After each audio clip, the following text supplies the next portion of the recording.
मित्रों नमस्कार। अपने बीच भारतीय जनता पार्टी के वरिष्ठ नेता केंद्रीय मंत्री माननीय राजीव चंद्रशेखर जी आपको संबोधित करेंगे। मेरा विनम्र निवेदन है माननीय राजीव जी से कि आपको संबोधित करें।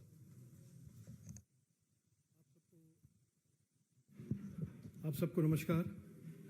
मैं आज आपके बीच कर्नाटक में कांग्रेस सरकार के बारे में थोड़े फैक्ट्स आपके सामने रखना चाहता हूं और इसके बारे में मैं मेरे विचार आपके साथ शेयर करूंगा। मैं आप जानते ही हैं कि कांग्रेस की सरकार 2-2.5 महीने से कर्नाटक में है और इन 2 महीनों में 50 से ज़्यादा किसान भाई की आत्महत्या और सुसाइड हुए हैं। और जैसे ये स्लाइड दिखा रहा है, ओवर 16 डिस्ट्रिक्ट्स में ड्राउट लाइक कंडीशन है। 85 taluks are suffering a huge rain deficit. Farmers के हालत बहुत ही चैलेंजिंग है और उसके ऊपर लोड शेडिंग का और इलेक्ट्रिसिटी शॉर्टेज का भी एक उन पर बहुत भारी चैलेंज बना है। और इस बीच में in the background of all these challenging situations for our farmer brothers, Karnataka Congress के लीडर डीके शिव कुमार ने बिना कोर्ट के कंसल्टेशन के साथ या कोई ऑल पार्टी मीटिंग के साथ उन्होंने 10 टीएमसी कावेरी वाटर रिलीज करने का ऐलान कर दिया है। तो एक प्रश्न उठता है कि ये क्यों किया? ये जब background of distress, farmer distress इतना प्रोनाउंस्ड है और सबको देखने को मिल भी रहा है, देखने को बड़ा विजिबल सा भी है, ये क्यों कर रहे हैं? और इसका साफ जवाब यह है कि वो अपने गठबंधन जो भी है, क्या है ना,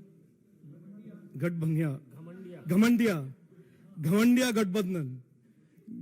गठबंधन / यूपीए के सीनियर पार्टनर डीएमके के प्रेशर से इन्होंने पानी रिलीज किया है। और ये बहुत इंपॉर्टेंट इशू इसलिए है क्योंकि कर्नाटक के कांग्रेस सरकार ने एक तरह से अपने पॉलिटिकल सर्वाइवल, अपने इस कोalition को बचाने के लिए उनके दबाव से इस पानी को उन्होंने रिलीज कर दिया। और ये जो एक तरह से रिलेशनशिप है डीएमके कांग्रेस का, और डीएमके का एक illustrious track record of putting pressure on Congress, and Congress with an illustrious track record of responding to that pressure, हम अगर थोड़े हिस्ट्री में जाके झांकेंगे तब भी आपको मिलेगा कि 2G स्कैम के टाइम पे सेम इशू हुआ। और आज के दिन कर्नाटक के किसान भाई are paying with their lives, are paying with their occupation for this type of Congress politics.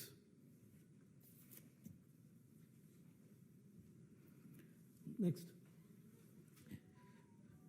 हमारे पूर्व मुख्यमंत्री बसवराज बोम्मई जी ने बेंगलोर में उन्होंने एक स्टेटमेंट भी दिया है और मैं आपके सामने ये एक तरह से रिपीट करना चाहता हूं कि इस दौरान when there is a clear agricultural crisis in so many districts, there is a drought-like condition. ना तो चीफ मिनिस्टर, ना उनके डिप्टी चीफ मिनिस्टर, ना agriculture minister have stepped out of Bangalore, have visited any of these drought districts, और उनका आज तक दिल्ली, बैंगलोर और वापस बैंगलोर उनका आइटिनरी देखोगे कि तो इनका पूरा का पूरा travel is restricted to dealing with Delhi and sitting in Bengaluru.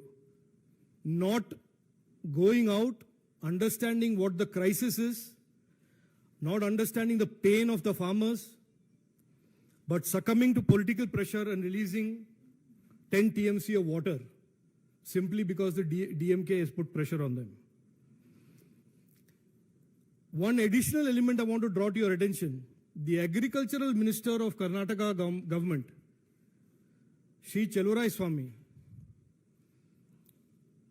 instead of looking at the farmers' problems and instead of caring for the farmers, instead of fighting against the release of this water,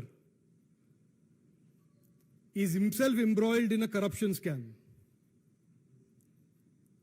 His officers, his employees in the agricultural ministry have openly accused him of corruption and asking for money. तो एक हाथ में हमारे किसान भाई सफर कर रहे हैं, लोड शेडिंग हो रहा है, ड्राउट कंडीशन, दूसरी ओर राजनीति के प्रभाव से वो पानी रिलीज कर रहे हैं कावेरी के 10 टीएमसी, और साथ साथ जो वहां के कृषि मंत्री हैं खुला आम करप्शन में इन्वॉल्व हैं और करप्शन में बिजी हैं. Next. I want to present to you that this Karnataka government of the Congress is today characterized by misgovernance, lies, and apathy towards our farmers and other communities. You can see, for example, at a time when their budget and the economy is under strain and stress, they are going back on their own promises made during the election. For example, the Yuva Nidhi, उनका promise ये था कि हर unemployed graduate youth को 3,000 रुपए देंगे, लेकिन उन्होंने जो नोटिफाई किया स्कीम को बड़े स्मार्टनेस के साथ उन्होंने एक ही साल के ग्रेजुएट्स को ये 3,000 रुपए का क्राइटेरिया अप्लाई करवाया है. तो झूठ. और वो हमारे बच्चों को उनके फ्यूचर के लिए जो नेशनल एजुकेशन पॉलिसी बनाया गया है उसको रिपील करना चाहते हैं. इसका मैं आपके साथ कॉन्सिक्वेंसेस शेयर करता हूं. 2014 से पहले और 2014 में हमारे देश के 3 out of every 4 youngsters in the workforce were unskilled. 65 साल के इंडिपेंडेंस के बाद ये हमारा रिपोर्ट कार्ड था कि वर्कफोर्स में 75% यानी कि 3 out of every 4 in the workforce was unskilled. और हर साल 1.5 करोड़ हमारे युवा अनस्किल्ड, बिना स्किल के हमारे वर्कफोर्स में ज्वाइन करते थे.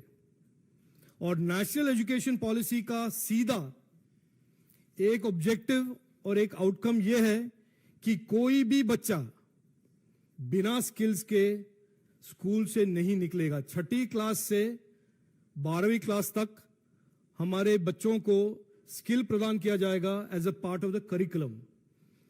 और जब ये एनईपी को रिपील करना चाहते हैं या विड्रॉ करना चाहते हैं, उसका सीधा मतलब यह है कि वो हमारे कर्नाटक के युवाओं के फ्यूचर के साथ खिलवाड़ कर रहे हैं.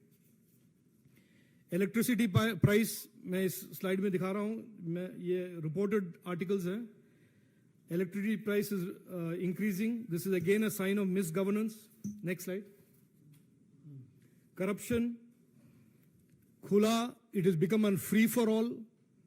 कोई भी मंत्री बेंगलोर से बाहर नहीं जाता. कोई भी मंत्री बेंगलोर या दिल्ली के अलावा अपने डिस्ट्रिक्ट्स में या अपने जो ड्राउट रिडन डिस्ट्रिक्ट्स हैं जहां पर परेशानी है, लोड शेडिंग के प्रॉब्लम्स हैं, कहीं नहीं जा रहा. और यहां पे ओपनली चलुरायस्वामी हो या राय रेड्डी हो जो प्रीवियसली कांग्रेस में थे और अभी कॉन्ट्रैक्टर्स आ गए हैं बाहर, वो कह रहे हैं कि अभी खुला डीके शिव कुमार उनसे पैसा ले रहे हैं, मांग रहे हैं. ये है करप्शन, तीसरा। And the third report card of this Congress government is no development. ये मैं नहीं कह रहा हूं, उनके डिप्टी चीफ मिनिस्टर कह रहा है कि Karnataka government can not provide development. He has been quoted, he has said this. He has said this to his MLAs, he has said this to the media. और शुरू हो गया उनका एक तरह से क्रिएटिंग एन एलिबाई। उनके एक हाथ डीके शिव कुमार कहता है कि we can not do development, और दूसरे हाथ उनके चीफ मिनिस्टर कहते हैं कि we need a special grant. तो लूटेंगे वो, मिस गवर्नेंस करेंगे वो, डेवलपमेंट को छोड़ेंगे वो, अपने इलेक्टोरल प्रॉमिसेस को नहीं निभाएंगे, लेकिन मांगेंगे जरूर special grant. I want to make one point for all your consideration, which I have made earlier when I have spoken about the UPA versus NDA. Karnataka के इकोनॉमी को बसवराज बोम्मई जी के सरकार ने बहुत हेल्दी सिचुएशन में ही लेफ्ट इट, और 1 साल नहीं हुए, 2 महीने नहीं हुए, 3 महीने नहीं हुए हैं कि वहां के अर्थव्यवस्था और इकोनॉमी को एकदम से it is being demolished and destroyed with no development in sight. Last slide. So I will summarize for you in the context of what is happening to our farmers, in the context of this Kaveri water release of 10 TMC without consideration of any political party, without any all-party conference, despite widespread drought, widespread crisis amongst our farmers, that this is an MNC government.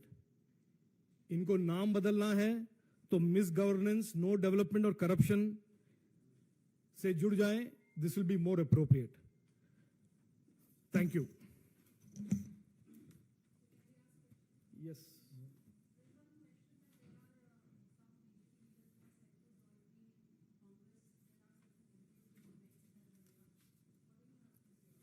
well, if you've heard that from Siddaramaiah, you should ask Siddaramaiah. I don't know anything about it. My reaction is to go ask whoever has told you that information. I can't clarify that. I don't respond to myth and imagination. मेरा अलग से सवाल है राजीव जी। राहुल गांधी लद्दाख गए और वहां जाकर उन्होंने सीधा प्रधानमंत्री पर निशाना साधा चाइना को लेकर। उन्होंने कहा कि मैं यहाँ पर आया हूँ, लोगों का कहना है कि चीनी सेना वहां घुसाई, लेकिन प्रधानमंत्री कहते हैं कि 1 इंच जमीन भी चीन के पास नहीं है। देखिए, राहुल गांधी एक तरह से आइकॉन हो गए हैं हिपोक्रेसी के, लेकिन इस इश्यू पर जब वो बोलते हैं मुझे काफी गुस्सा होता है, क्योंकि अगर देश में किसी को भी चाइना के साथ संबंध है वो राहुल गांधी के कांग्रेस को है। उन्होंने MOU साइन किया है, वो जानते हैं, चाइनीज एम्बेसडर के साथ वो लंच करते हैं, डिनर करते हैं। तो चाइना के संबंध अगर देश में किसी को है और स्ट्रांग संबंध किसी को है, वो राहुल गांधी और राहुल गांधी के कांग्रेस को है। ये जो हमारे बारे में या हमारे सरकार के बारे में ऐसे फेक न्यूज या जो भी उनको कहना है, एक स्पष्ट रूप से मैं कहना चाहता हूं कि देखिए, if there is a government in the history of independent India that has taken a unwavering, tough and unambiguous view to national security, it is the BJP government under Prime Minister Narendra Modi ji. And you have to be either Rahul Gandhi or one of his cronies to believe otherwise. If there is anybody today who has to answer for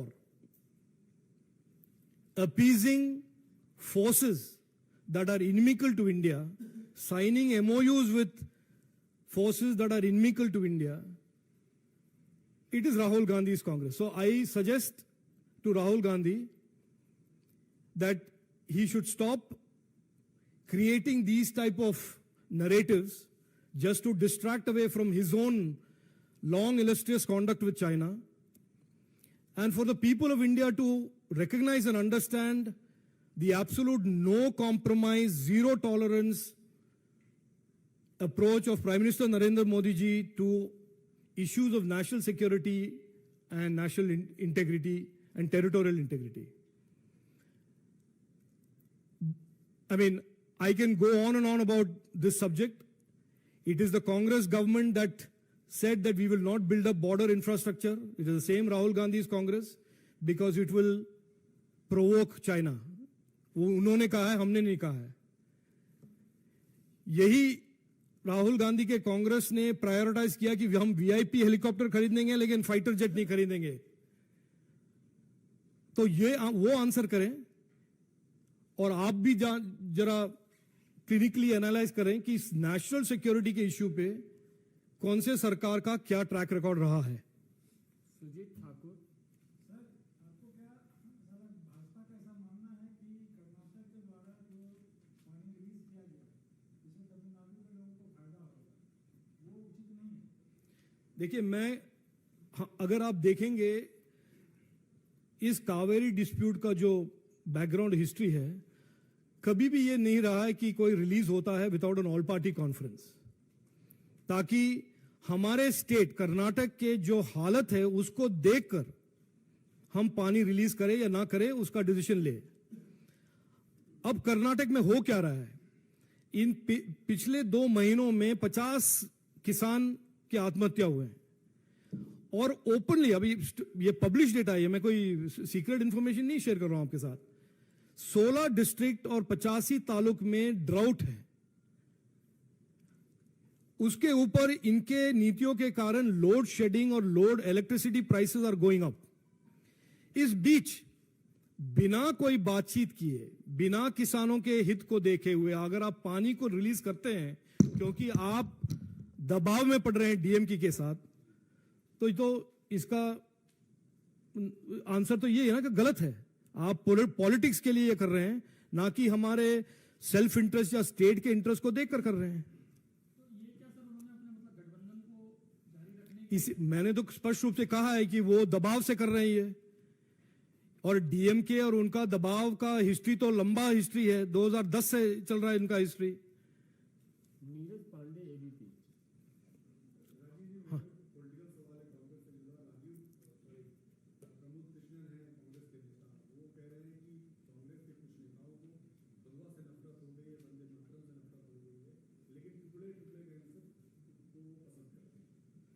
नहीं, ये अभी हुआ है कि पहले से हुआ है?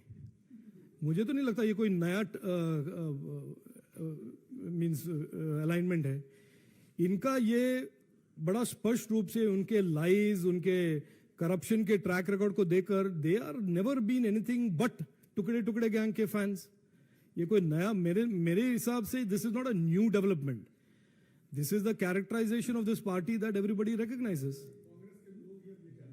तो देखिए लोग समझदार हैं ना, कांग्रेस में भी लोग हैं समझदार लोग, वो भी समझ जाएंगे ना. ये कभी ना कभी तो उनको भी समझ में आ जाएगा कि ये क्यों कर रहे हैं. ये अगर कोई जाके लेह लद्दाख में जाकर चाइना के बारे में बोलता है और ये नहीं बोलता है कि मैंने एमओयू साइन किया है, मेरे पार्टी ने एमओयू साइन किया है, मैं लंच डिनर के लिए उनके एम्बेसडर के साथ मिलता जुलता हूं, वो नहीं बोलेंगे, बाकी और सब कुछ बोलेंगे, तो लोग क्या समझेंगे? यही समझेंगे.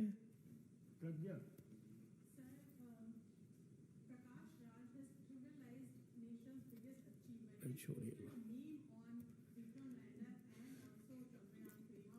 Look, I refuse to be drawn into a discussion of nobodies. Chandrayaan is something that the whole nation is very proud of.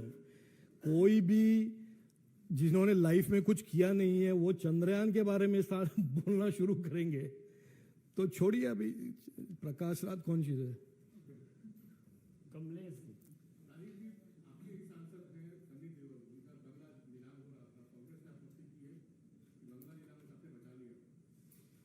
ये मैंने आपको मालूम है किस पर? मुझे लगता है प्रश्न समाप्त हो चुके हैं. बहुत बहुत धन्यवाद.